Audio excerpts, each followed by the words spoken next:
형제를 서로 이제 비방하는 문제입니다. 비방은 하면 안 되죠. 나라가 부패하지 않으려면은 건전한 비판 세력이 있어야 됩니다. 여당이 있으면 야당이 있고, 또 언론이 참 중요합니다. 언론 비판 기능을 해줘야 그나마 좀 덜 썩습니다. 우리 예수 믿는 사람들은 예수의 피로 깨끗하게 되었습니다. 오늘 찬송처럼 물 가지고 불 가지고 깨끗하게 되었고 말이지. 우리가 뭐 거짓말하고 다 내도 그래도 하나님 앞에서는 뭐 정결 타고 사절이 나오잖아요. 정결 타고 누가 말할 수 있겠는가? 이제 그 찬송을 저희들이 불렀습니다. 그러니까 우리가 예수의 피로 깨끗하게 되었지만은 실제로 봤을 때는 정결하지가 않아요. 죄가 많습니다. 못된 생각도 많습니다. 예수 믿었다 하는 것은 완전한 게 아니고 지금부터 내가 예수 믿고 나를 잘 갈고 닦아서 예수님처럼 이렇게 닮아가겠습니다. 성장하겠습니다. 하는 것이니까 각자마다 성장 수준이 달라요. 나는 이만큼 자랐고 옆에 보니 권사님은 막 더 많이 자랐고 막 이런 식으로 되는 것이죠. 근데 우리가 이제 이때부터 이제 내가 영혼이 참 중요하고 또 다른 사람들을 이제 보는 눈이 좀 생겼어요. 옛날에는 막 보는 눈도 있지만은 크게 신경 안 씁니다. 제가 나 해코지만 하면 돼요. 돈만 안 떼먹으면 괜찮은데 이제는 안 그래요. 근데 사람들을 볼 수 있게 되었습니다. 왜냐하면 우리가 하나님 앞에서 내 모습을 자꾸 보기 때문이죠. 그래서 잘못하면은 그 예리한 눈을 가지고 상대방을 이렇게 보고 비판하고 또 비방을 할 가능성이 참 많습니다. 모르면 비판도 잘 하겠지만 비판해도 그게 뭐 타격이 별로 없어요. 근데 그 영혼을 딱 알고 딱 한마디 던지면은 이거는 뭐 굉장히 가슴에 꽂혀가지고 이게 안 풀려요. 이게 치명적이죠. 사회에서 뭐 문제되는 것은 없어요. 사회에서는 뭐 사회에서 범죄가 되느냐 그런 것도 있지만은 교회 안에서는 그런 것들은 거의 없어요. 사회적으로는 문제가 전혀 안 되는데 이게 교회 안에서는 큰 문제가 될 때가 참 많습니다. 법적으로 책임을 물을 수는 없어요. 그리고 예수 믿는 사람들은 하나님 앞에 자기 자신을 보기 때문에 깨끗할 수가 없어요. 완전히 깨끗할 수가 없어가지고 자꾸 위선을 한다든지 가식을 한다든지 자꾸 제 같은 걸 숨기려고 하는데 이렇게 굉장히 발달되어 있습니다. 그런데 아무리 숨기려고 해도 하나님이 계시고 성령님이 계시고 또 숨기려고 하는 그 죄를 이게 우리는 떨쳐낼 수가 없기 때문에 언젠가는 이게 드러나요. 그럼 그때 막 사람들이 봐라 네 속이 그렇게 시커먼냐 더럽냐 이러면서 막 또 비방을 받을 가능성이 참 많고 또 비방을 받기도 합니다. 그래서 미리 욕 떨어먹지 않으려면 미리미리 그냥 투명하게 하세요. 투명하게 그냥 있는 그대로 자꾸 보이는 연습을 여러분들께 자꾸 하셔야 돼요. 그거 숨겨봐야 오래 가지도 않아요. 그거 도리어 덤태기 씁니다. 그래서 있는 모습 그대로 주님 앞에서 잘 다스리시기 바랍니다. 오늘 보면 이제 비방하지 마라, 판단하지 마라 이렇게 한 것은 아무리 뭐 비방하고 정죄하고 너 못됐다, 고쳐라 그렇게 한다고 해서 사람이 고쳐지지 않기 때문입니다. 성도님들은 어떤 사람이냐니까 하나님을 이제 상대하는 법을 배웁니다. 인간은 상대하고 되지 않아요. 하나님을 상대한다고 하는 것은 이제 하나님께서 이렇게 말하시면은 하나님께 나를 상대해 주시면 바뀔 가능성이 참 많은 겁니다. 그러니까 사람의 말로 바뀌지 않아요. 도리어 막 관계가 나빠질 가능성이 많은데 우리 자꾸 말씀을 듣고 또 말씀을 들으면서 성령께서 내 마음을 자꾸 비춰주고 이렇게 하면은 바뀔 가능성이 참 많습니다. 많아요. 우리는 다 문제를 가지고 있는 거예요.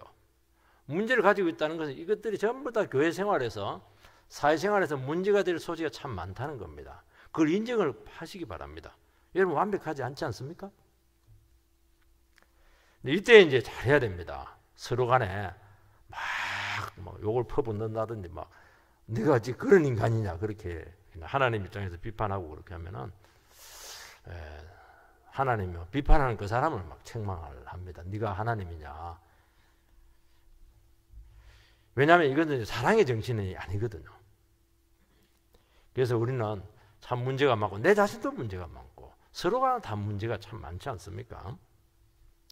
그래서 잘해야 됩니다. 내가 하나님 자리에 서서 다른 사람을 보고 있지는 않은가? 그러면 이제 하나님 자리에 내려와야 되죠. 그리고 내가 내 눈에 막 너무 단점들, 안 좋은 것들이 드러나고 이렇게 하는데 과연 영혼을 바라보는 저게 눈깔 시려워서 저렇게 하는 것인가? 아니면 정말 내가 사랑의 정신으로 저렇게 보고 있는가? 이런 것들은 참 중요한 점검입니다. 이런 부분들이 자꾸 말씀을 통해서 우리 자신들을 바라보면서 점검이 돼야 되는 거예요. 내가 깨끗해야 상대방도 제대로 보이는 겁니다. 내 거울이 이게 찌그러져 있으면은 상대방도 아무리 잘해도 소용없어요. 다 찌그러져 있어요. 그래서 막 다른 사람 비난하는 사람들 보면은 그 사람도 문제가 심각한 경우가 참 많습니다. 그래서 무슨 문제가 터질 때는 저 사람만 자꾸 문제다 그렇게 하니까 문제가 안 풀리거든요. 문제가 된 그 문제가 내 안에도 있다는 거예요. 그럼 빨리 정신을 차려가지고 내도 문제가 심각하구나. 하나님 말씀이라고 하는 거울 앞에 자기 자신을 자꾸 이렇게 들여다보고 예배를 보고 이래가지고 또 기도하고 이렇게 해서 그걸 빨리 나를 고쳐버리면 돼요. 그러면 대부분 문제는 안 됩니다. 자꾸 우리는 상대가 문제라고 생각을 하는데 안 그래요. 대개 거의 제가 봤을 때는 90% 이상은 내 문제입니다. 그냥 그 사람을 통해서 내 문제가 드러났을 뿐인 경우가 대부분이 많다. 다 그런 건 아니에요. 상대방의 문제가 있지만은 얼마든지 내 문제가 해결되면 얼마든지 품고 감당해 줄 수가 있거든요. 근데 내 문제가 해결이 안 되니까 그게 전부 다 문제가 되는 겁니다. 그래서 생각을 자꾸 이렇게 여러분들께서 다각도로 꼭 해야 된다는 것입니다. 그러면 이제 비판하지 않고 판단하지 않고 내를 회개하고 그리고 그 사람을 위해서 기도해 주게 되고 또 기다려 주게 되고 왜냐하면 나도 그렇게 해서 바뀌었으니까 그 하나님께서 변화시켜 줄 것을 믿죠. 그리고 성도님들 안에서는 아주 독특한 어떤 하나님께서 주신 아주 중요한 영혼의 기구들이 있습니다. 양심이 막 있잖아요. 예수 안 믿을 때는 양심이 그냥 불량품입니다. 근데 예수를 믿으면 양심이 막 살아나요. 그리고 양심보다 더 강력한 것이 있는데 우리 안에 말씀의 법이 딱 새겨져 있습니다. 말씀을 자꾸 들으면 우리 가슴판에다가 신비에 새겨진 율법이 어려운 말인데요. 쉽게 말해서 우리 하나님의 말씀을 아니까 우리 마음속에 어떤 기준이 딱 생기는 겁니다. 그러니까 이게 강력한 거예요. 이게 굉장히 강력하기 때문에 우리가 그렇게 잔소리 안 해도 주님께 알아서 그냥 적절하게 다 처리를 해줍니다. 시간상의 문제일 뿐이라는 거예요. 그래서 성령 역사를 믿으시고 다른 사람에 대해서 여유를 좀 가지라 그렇게 말씀하고 있는 것입니다. 첫 번째는 절대로 서로 헐뜯으면 안 됩니다. 헐뜯으면 안 돼요. 민낯이는 깎고 이렇게 하면 되지만 사람 가슴은 헐뜯으면 안 돼. 11절 말씀을 읽어보면은 형제들아 서로 비방하지 말라. 형제를 비방하는 자나 형제를 판단하는 자는 곧 율법을 비방하고 율법을 판단하는 것이라. 내가 만일 율법을 판단하면 율법의 준행자가 아니요 재판관이로다. 형제들아 서로 비방하지 마라.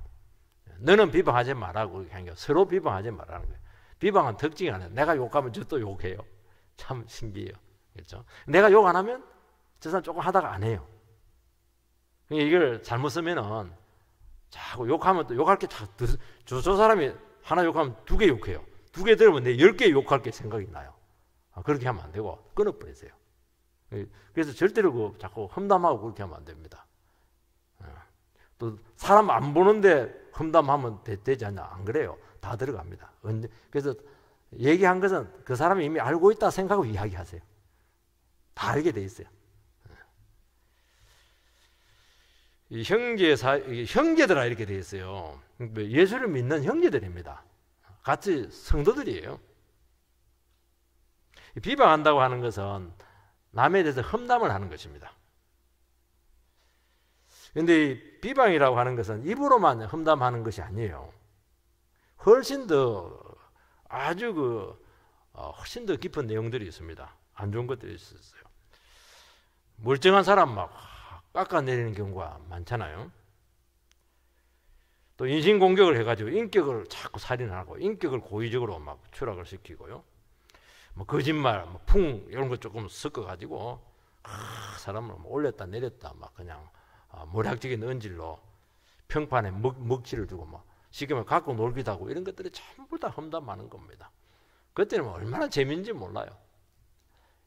여러분 고양이 개 가지고 갖고 놀아도 재밌는데 사람 갖고 놀면 얼마나 재밌겠어요. 이게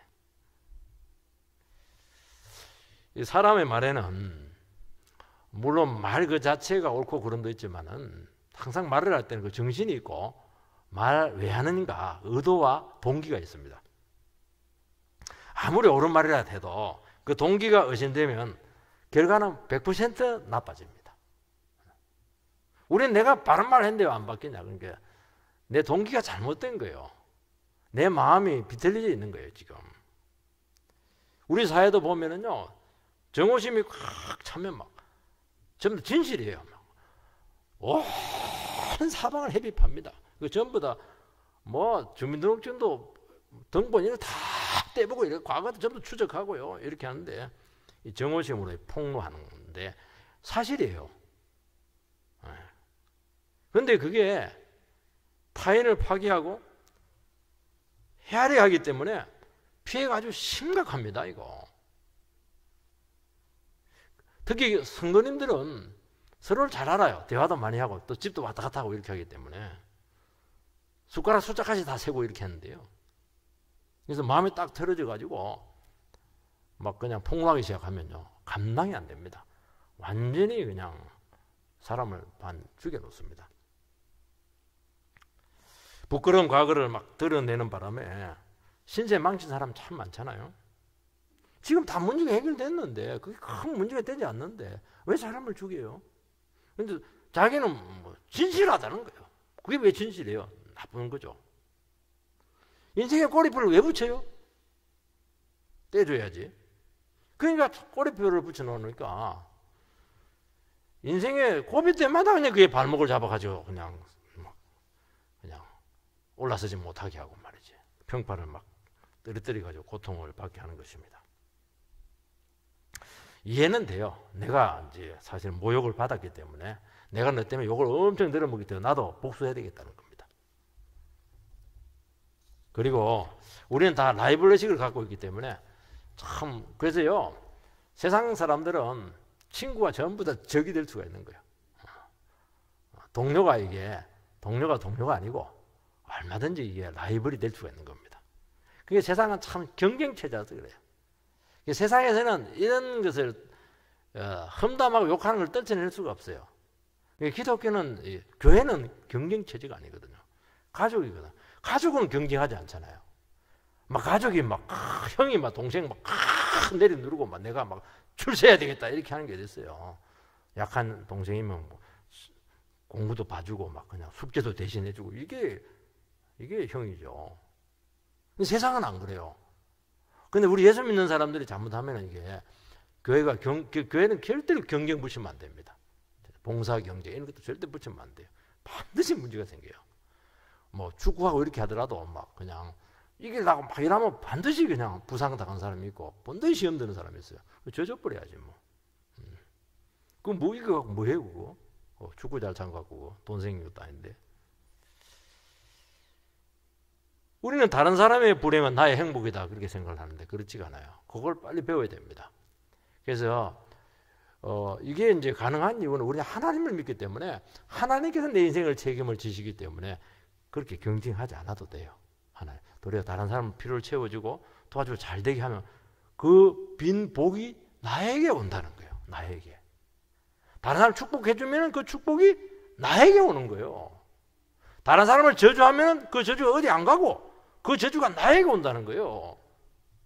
그렇기 때문에 절대로 그렇게 할 필요가 없어요. 축복해주면 축복해줄수록 그 사람 잘 되면 떡이라도 하나 더 생기지. 솔직하게 이야기해서요. 안 그래요? 밥이라도 한 끼 더 사주지 않겠습니까? 좀 넓게 생각해. 넓게. 우리는 또 화제가 궁하고 이러면 할 일이 없으니까 자꾸 남의 얘기 자꾸 합니다. 지루하고 어색하더라도 가만히 있는 것이 훨씬 더 고상합니다. 이 세상에서 제일 맛있는 별식이 뭘까요? 뭐 어떤 뭐 짜장면 이렇게 하는데 그게 아니고 다른 사람 갖고 막 씹는 거 이거 별식이에요. 저녁 내내도 막 얼마나 맛있는지 몰라요. 배는 안 부르고 막 근데 막 잊을 수가 없어요. 이거 뭐. 큰일 나는 거예요 이게. 그 별식은 먹으면 안 됩니다. 우리 교회에서도 교제를 많이 합니다. 모임도 있고 성경 공부도 있고 기도회도 있고 그렇게 해요. 절대로 험담이나 비방이 화제가 되지 않도록 철저히 조심해야 됩니다. 개인의 비밀을 폭로하거나 험담으로 흐르지 않도록. 왜냐하니까 우리 기도 제목들을 많이 나누거든요. 우리는 또 어떤 경우는 이제 쉐링을 합니다. 그래서 참 자기 속에 있는 깊은 부분을 이렇게 내어놓습니다. 내어놔야 돼요. 내어놔야 치료가 되거든요. 그리고 기도 제목이 되기 때문에 사람들이 기도해 줘야 치료가 되거든요. 근데 그게 그냥 험담으로 바뀌어버리면 그 사람 영혼을 영원히 잃어버립니다. 얼마나 중요한지 몰라요. 그 지혜가 참 많이 필요해요. 그래서 어떤 경우는 모르는 것이 득스러울 때가 많아요. 어떤 분들께서는 교회에 일어나는 모든 일을 자기가 다 알아야 돼요. 모르면 막 안 돼요. 어떻게 해서든 알아야 돼요. 자기 귀에 안 들어오는 건 모르는 게 좋다는 거예요. 왜 알아서 뭐 해요? 내 할 일도 바쁜데. 모르는 게 득스러울 때가 참 많아요. 괜히 알고 정보를 옮겨 이렇게 해버리면 나중에 그 문제가 될 수가 있는 것입니다. 얼마나 거짓말도 많고 헐뜯는 이야기도 많고 반만 진실이기도 많고 막 비꼬기도 하고 근거 없이 막 비판하기도 하고 막 자기 견해를 이야기하는데 전부 다 과장된 것이거든요. 이제 이거는 문제가 왜 되냐니까 이런 것들이 마귀가 딱 노리고 있는 거예요. 아 그래? 이거 갖고 마귀가 막 역사를 해요. 왜냐하면은 비방이라든지 헐뜯고 중상하는 것은 이것은 지옥에서 나온 것이에요. 지옥에서 막 이게 올라오는 불입니다. 싹 다 태워버려요. 지옥에 올라온 거는. 성령님은 안 그래요. 성령님께 화평케 하고 하나되게 하고 회복되게 한다. 로마서 14장에 나오잖아요. 하나님 나라 먹고 마신 데 있지 않고 말이죠. 화평케 하고 막 하나되게 하고 막 회복하게 하고 막 그렇게 한다고 분명히 말해서 의롭게 하고 그렇게 한다고 했어요. 그러니까 하나님께서 그 영혼을 참 부속을 하고 참 복되게 했는데 참 그렇게 할 때 하나님 마음이 그리 아픈 거예요. 그래서 비방하고 나면 비방한 그 사람도 절대로 온전하지가 않아요. 침체가 됩니다. 낙심이 돼요. 하나님 알고 있거든요. 저희 큰형님은 요즘 뭐 제 설교를 듣고 참 은혜를 많이 받아서 너무 감사해요. 50년생이신데 저희 큰형님이 장점이 하나가 있습니다. 동생 둘이가 있는데 동생 둘이가 형님보다 어찌 보면 공부도 많이 하고 더 똑똑하죠. 근데 이제 초등학교 나오셨는데도 막 얼마나 또 아주 크게 성공했어요. 이분은 동생들하고 싸우면 안 된단 말이지. 동생들에게 막 할 말 많지만 안 하고 비방하지 않고 특히 네 형수 말 들으면 큰일 난단 말. 형제 위에 다 깨진단 말이지. 그렇게 하니까 지금까지 잘 유지가 됐어요. 그거 아는 거예요. 그거. 왜냐하면 그 형제의 고통은 내 고통이에요. 그리고 그 성도의 아픔은 내 아픔이에요. 우리 공동체 전체 아픔이거든요. 그게 뭐 그 사람 눈을 찌르는 거예요. 그 눈을 찌르면 내 눈이 찔리는 거예요. 쉽게 말해서 내 살을 파먹는 겁니다. 왜 그렇게 합니까? 부부싸움 해가지고 다른 사람 욕하면 그 누구예요? 배우자 그냥 욕하는 거거든요. 두 번째는 형제를 비방하지 말아야 될 이유가 나옵니다. 11절에 보면 형제를 비방하는 자나 형제를 판단하는 자는 곧 율법을 비방하고 율법을 판단하는 것이라 그렇게 말씀하고 있습니다. 형제를 비방하지 않아야 될 이유입니다. 이거는 율법을 순종하는 것이 아니에요. 하나님의 말씀을 순종하는 것이 아니고 스스로 자기가 하나님 만든 율법, 하나님 율법을 만들었는데 하나님 만든 율법을 자기가 막 옳으니 그러니 막 판단하는 겁니다. 우리나라 헌법 만들어놨는데 국회에서 막 자기가 마음에 안 든다고 옳으니 그러니 막 아니 이 고속도로 왜 110km야 150km 달리고 싶은데 그럼 딱지 끄이는 거예요.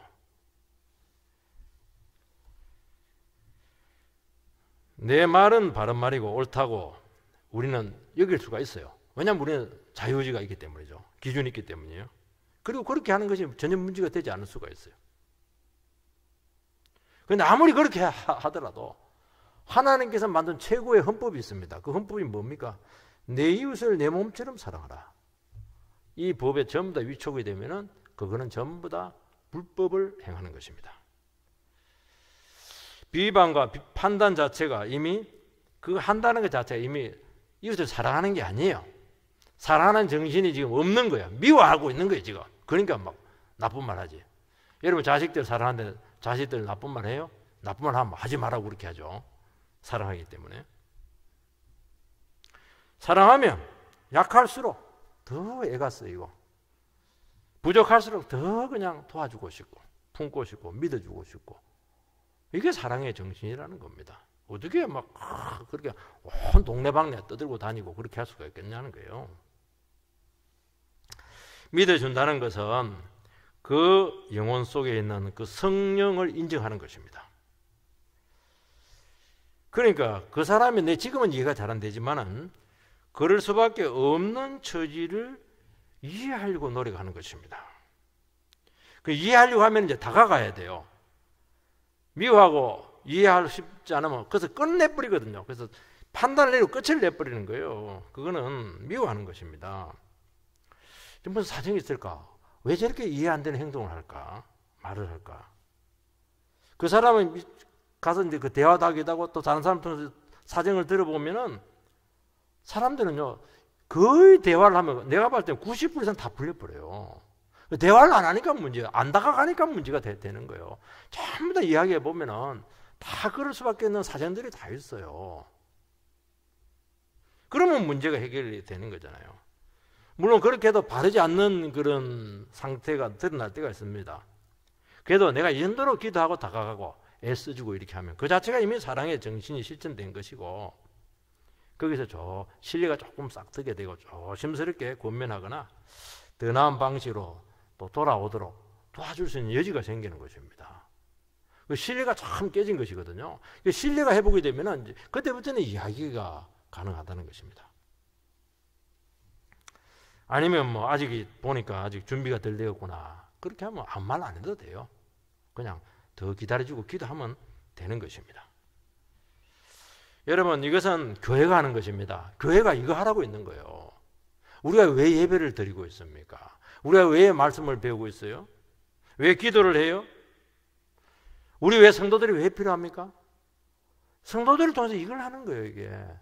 이거 얼마든지 변화될 수가 있습니다. 사람은 다른 것을 자꾸 틀리다고 여기는 것입니다. 이해가 안 되기 때문이죠. 이해가 안 되니까 미워지는 거예요. 저 하는 짓이 이해가 안 되니까 미운 거예요. 욕하고 싶은 거예요. 판단하고 정죄하는 것입니다.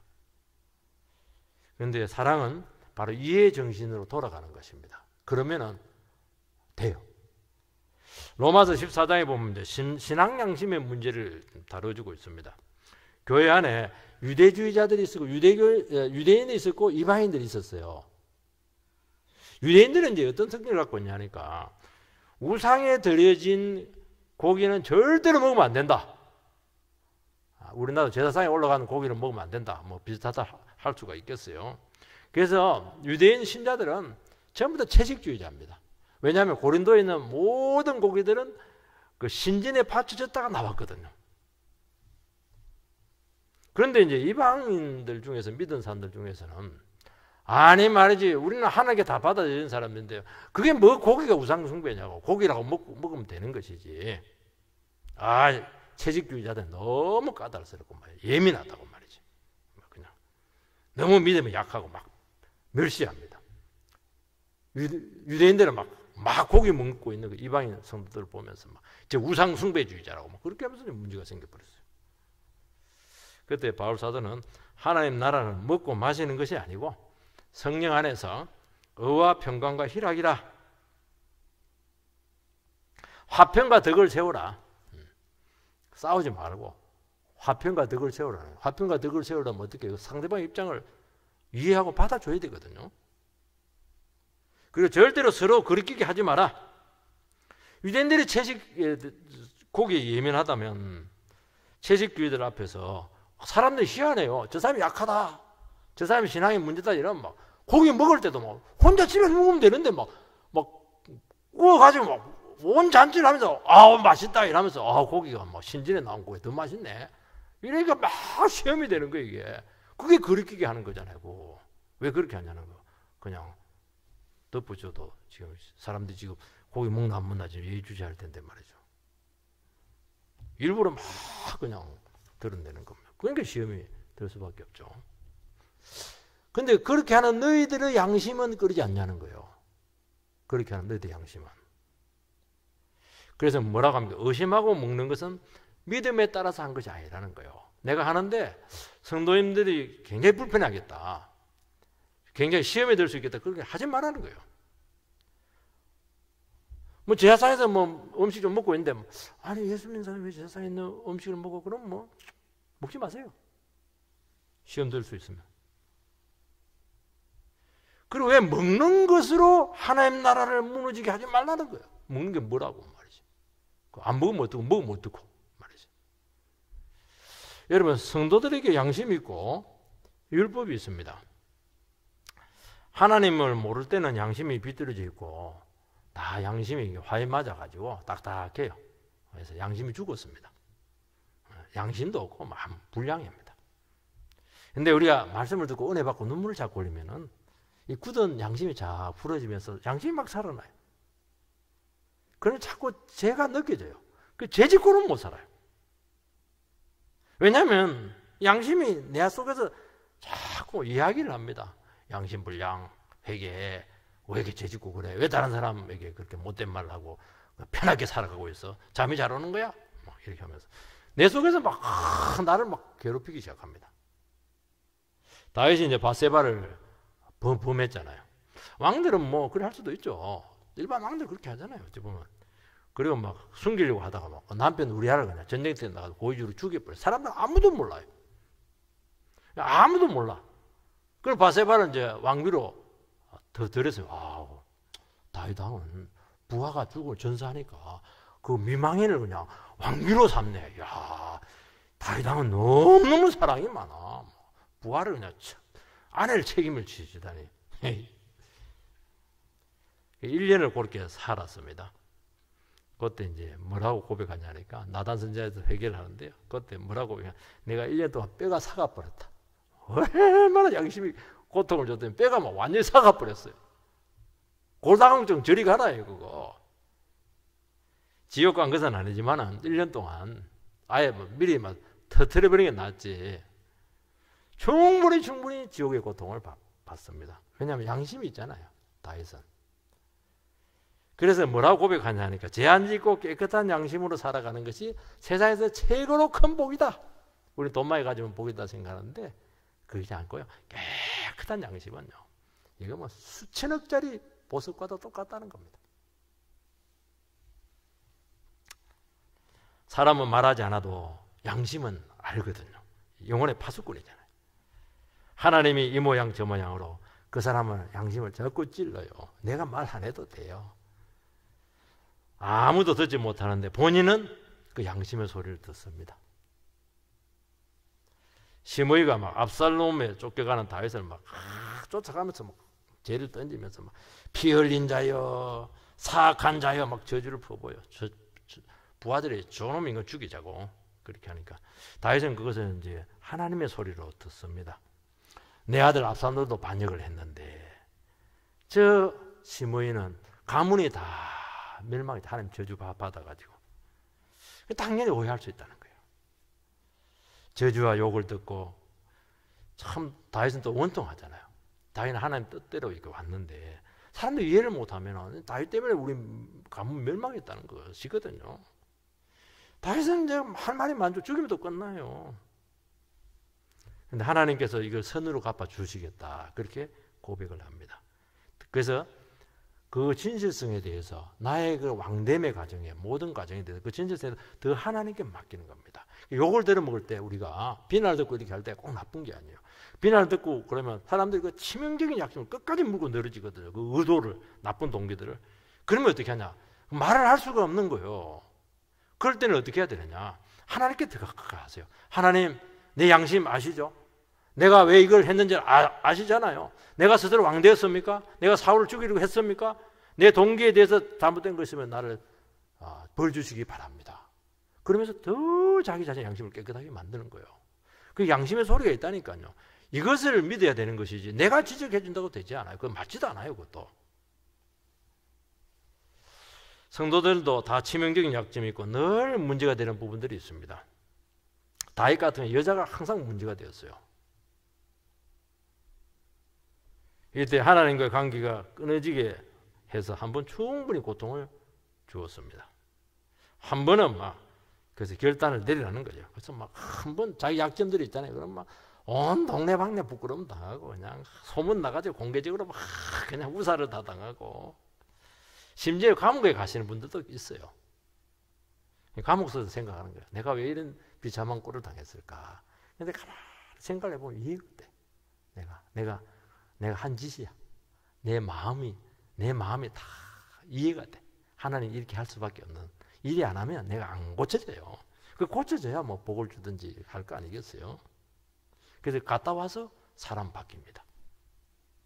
하나님은 우리의 체질을 너무 잘 아시기 때문에 우리를 반드시 만들어 가신다는 것을 믿으시기 바랍니다. 그래서 우리 마음속에 율법이 새겨져 있는데 이 율법은 사랑으로 반드시 역사를 하게 되어 있습니다. 여러분, 그 율법은 정죄해서 망하게 하는 것이 아니고 망한 영혼 살리게 하는 율법입니다. 그래서 옳고 그름을 따져서 내가 옳다, 우월성을 주장하는 것은 그것 자체가 이미 틀린 거예요. 그런 말 하지 마세요. 하나님께서 그 말을 할 것 같으면 그 말 할 수 있는 기회를 줘요. 기도할 수 있는. 그건 너무 오해가 되면 안 되니까. 내가 나서 가지고 막 너 틀리고 내가 알고 그걸 하지 마세요. 기도하세요. 비방은 대항해서 말하는 것이고요.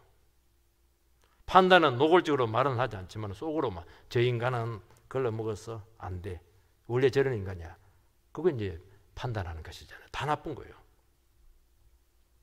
되게 비난하거나 판단하는 것은 내 기준에 맞지 않기 때문에 그래요. 내 수준까지 따라오지 못하기 때문인 게 참 많습니다. 여러분, 내 기준을 또 내 수준을 요구하게 될 때 그것이 뜻대로 안 되면은 자꾸 사람 무시합니다. 말기도 못하고 말이죠. 아이고 수준 떨어지고 말이죠. 불신자 취급하고 그렇게 하는 겁니다. 근데 냉정하게 생각해 보시기 내가 이 모양까지 올라오고 성숙한 것은 얼마나 오래 걸렸습니까? 얼마나 많은 대가를 지불했어요. 얼마나 주위에 있는 사람들이 사랑하는 사람들이 수고를 많이 했습니까? 자기는 그렇게 해놓고 옆에 있는 사람은 막 자꾸 속성으로 자라기를 바라고 이렇게 하는 겁니다. 그럴 때는 어떻게 해야 되느냐? 자기 기준을 내려놓으세요. 부모님도 자녀들에게 자꾸 본만은 제가 그거거든요. 왜 너는 기가 따갑도록 이야기하던 말귀를 못하던 이놈아. 처음에 그렇게 얘기해도 한 서너 번 해보고 안 되면은 아이고 저놈이 이거 내 잔소리도 안 되겠구나. 기준을 내려놓으세요. 네가 뭐 네 인생이니까 네가 그렇게 살아라. 그러면 주님께 알아서 잘 살게 합니다. 주님께로 나가도록 도와주세요. 사람은 결코 서로를 만족시킬 수가 없습니다. 어떻게 내 마음에 또 쏙 드는 사람이 어디 있어요? 그것도 좋은 게 아닙니다. 내 마음에 드는 것도 위험해요. 그렇게 자꾸 내처럼 해라 내처럼 하니까 괴로운 겁니다. 그래서 우리는 서로에 대해서 완전을 요구해서는 안 되고요. 그건 폭력입니다. 자기도 완전하지 않으면서요. 목사도 완전하지 않으면서 성도들 보고 완전해라고 그렇게 하면 성도는 다 정신병자 될 겁니다. 그냥 부족한 상태로 같이 그냥 가는 겁니다. 그래서 우리는 불완전하거나 부족한 것은 이건 허물이 되지 않아요. 기도 제목이죠. 그리고 우리가 막 사람들 비난하고 그냥 판단하고 그건 내 기준이고 내 비난인데 가만히 듣고 보면은 그건 너 생각 아니냐는 거예요. 이게. 너 잣대가 아니냐는 거예요. 이게. 그리고 다른 사람들을 욕하고 비난하는 사람들을 가만히 들여다보면 그 전부 다 자기 생각이에요. 자기가 이렇게 생각한다는 거예요. 자기 수준에서 말하고 있는 겁니다. 성숙한 사람 딱 얘기하면 완전히 얘기가 달라져요. 접근법이 확 달라요. 자기 낮은 수준에서 자꾸 얘기하니까 그렇게 된다는 거예요. 그러니까 그런 문제 생기면 그 사람 문제라기보다 내 문제라는 게 그게. 그리고 상대방 당사자에게 물어보면은 완전히 생각이 달라요. 그래서 부부 문제는 절대로 여러분들 끼지 마세요. 한쪽 말 듣고 갔다가는 큰일 납니다. 하나도 도움이 안 돼요. 원수 돼요. 양쪽 말 다 들어봐야 돼요. 남편 말 들어보고 아내 말 들어보고. 그 양쪽 들어보면 결론이 뭡니까? 속이 터져요. 아이고 속 터져. 말이 맞는데 하나도 평행선이야. 말이 틀려서 그 부부 문제 생기는 겁니까? 고집불통해서 그렇죠. 속이 터지는 거예요. 그래서 개입할 수가 없어요. 틀리다 할 수도 한쪽 편 들어서 안 되거든요. 결국에는 너 둘이가 해결하라는 거예요. 부모 너희들이 둘이서 찢고 볶든 말든 막 네가 좋아서 결혼했으니까 막 너희들이 하나님 앞에 나가서 해결하라는 그게 답이에요. 근데 고리하도록 자꾸 도와줘야죠. 기도해주고. 12절 말씀을 보면 입법자와 재판관은 오직 한 분이시니 능히 구원하시기도 하시며 멸하기도 하시느니라. 너는 누구에게 이웃을 판단하느냐. 진정한 재판자는 하나님이세요. 이게 빨리 기준을 내려놔라는 거예요. 물론 우리는 영적인 상태를 분별할 수가 있어요. 우리가 어떤 사람을 만나면 그 사람에 대해서 어느 정도 파악이 됩니다. 외모도 있고 인상도 있고 스펙도 있고 견해를 가질 수 있어요. 그리고 어떤 정보도 없고 그 사람 인생에 대해서 알게 됩니다. 근데 그런 모든 것들도 전부 다 참고사항이에요. 인간의 정말 깊은 부분들 객관적이고 종합적이고 본질적인 부분은 하나님밖에 모릅니다. 본인도 모를 때가 참 많아요. 성령의 인도에 맡기고 말씀의 판단을 인정하라는 것입니다. 우리가 비록 영혼을 제대로 파악했다고 하더라도 우리가 해줄 수 있는 실제적인 도움은 거의 없어요. 그냥 들어주는 정도예요. 들어주는 정도. 결국에는 본인이 다 해야 돼요. 그래서 결정적인 도움을 해줄 수 있다. 그 생각 자체를 버리라는 거예요. 그것만 버려도 집착하잖아요. 그런데 우리는 어떻게 생각하냐면 내가 저놈인가 반드시 고쳤다. 그러니까 문제가 되는 거예요. 하나님도 저렇게 예수님 통해서 고쳤는데 우리가 어떻게 해요? 우리는 도움 안 돼요. 우리는 거의 도움 안 돼요. 그냥 들어주고 풀어주고 그 정도지. 기도해주고. 결국 본인 다 해야 돼요. 그 생각을 내려놔라는 거예요. 이게 도움 안 돼요. 그러니까 너무 왈가왈부할 필요가 없어요. 왜냐하면 내 자신의 싸움도 지금 만만치가 않거든요. 사람들은 겉으로 드러난 몇 가지만 가지고 자꾸 뭐 저 사람이 어떻다는 둥 저렇게 평가를 내리는데 굉장히 그 비상적이에요. 그렇게 한다고 해서 그 사람 그리 안 됩니다. 하나님께서는 중심을 보시고 구원할 자를 구원하시고 바르지 못한 것에 대해서 심판한다고 했잖아요. 능히 구원하게 하기도 하시며 멸하기도 하시느냐. 너는 누구에게 이웃을 판단하느냐. 네가 하나님이냐? 그렇게 하는 것입니다. 그래서 어떻게 하느냐. 이런 문제가 생길수록 나에게는 이런 문제가 없을까. 나에게도 살피면서 내가 주님 앞에서 바로 서서 달려가도록 해라는 것입니다. 여러분 타인에게 결정적인 도움이 안 되는데 그걸 자꾸 가지고 심각하게 관여하는 것이 이게 안 돼요. 시간 낭비예요. 영적으로 굉장히 손해가 된다는 거예요. 그리고 내가 자꾸 하나님 자리에 올랐으면 영적으로 무디어지고 내가 교만해지거든요. 그래서 남을 판단하면서 나는 뭐 다 된 것처럼 스스로 만족해하고 말이죠. 자기를 못 살피는 것입니다. 설교 들을 때 막 자기를 살펴야 되는데 뭐 자꾸 옆에 있는 집사님 이야기라고 그게 굉장히 교만한 것이잖아요. 그래서 바리새인이 돼가는 것입니다. 말씀을 직경하지 않아요. 여러분 우리가 다른 사람을 비방할 정도라면은 내 눈에 이미 들보가 있다는 거예요. 다른 사람 티가 잘 보인다거나 다른 사람 작은 단점들이 잘 보인다는 것은 이미 티를 자꾸 빼려고 하는 것은 뭐냐? 내 눈에 이제 들보가 있는 거예요 지금. 그 말은 뭐냐? 사람들이 자꾸 거슬려. 말하는 게 막 아다리가 되고 말이지. 막 그냥 사람들이 막 꼴보기 싫고 막 그 자체가 이미 내 안에 덜보가 푹 박혀, 석가래가 지금 박혀 있는 거예요. 그거 빼라는 거예요. 그거 빼면 돼요. 우리는 자꾸 다른 사람 티를 빼려 하는데 티 뽑으면 눈 뽑을 가능성이 많아요. 위험해요, 그거. 내 안에 문제가 심각하다는 거예요. 왜요? 상대방의 약점과 부족이 내가 소화가 안 되고 있는 거예요. 소화가 안 돼. 그게 자기 수준이야. 속이 뭐 밴댕이 속이라. 쉽게 말해서. 그것이 너무 작아. 그리고 뭐 다른 사람 자꾸 비난하면서 내 속에 있는 양심을 자꾸 마비를 시키는데 그게 안 돼요. 이럴 때는 아프지만 이번 기회를 통해서 참 그 잣대를, 엄격한 잣대를 나한테로 돌리시기 바랍니다. 자기한테로 돌리세요. 쟤는 자꾸 합리화하려고 하고 상대화하려고 하고 다른 사람에 투사하려고 하거든요. 그래서 자꾸 종교행위로 자기를 나는 거룩한 채 그렇게 하는데 그거 악한 겁니다. 하나님께서는 얼마든지 그 영혼을 변화시킬 수가 있어요. 교회는 다 문제 있는 사람들이잖아요. 얼마든지 고집국습니다. 얼마든지 손대서 만들어 줍니다. 그래서 나를 자꾸 내려놔야 돼요.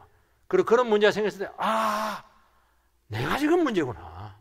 내가 지금 심각한 상태에 있구나 하는 것을 깨닫고 내가 영적으로 바로 서야지. 또 가만히 보면 그 사람 그런 문제가 생기면은 그 사람의 모습을 통해서 내 모습이 너무너무 잘 보이는 거예요. 이게. 그래서 마음먹기에 따라서는 나를 고칠 수 있는 아주 절호의 기회가 온 것입니다. 내가 더 잘해야지.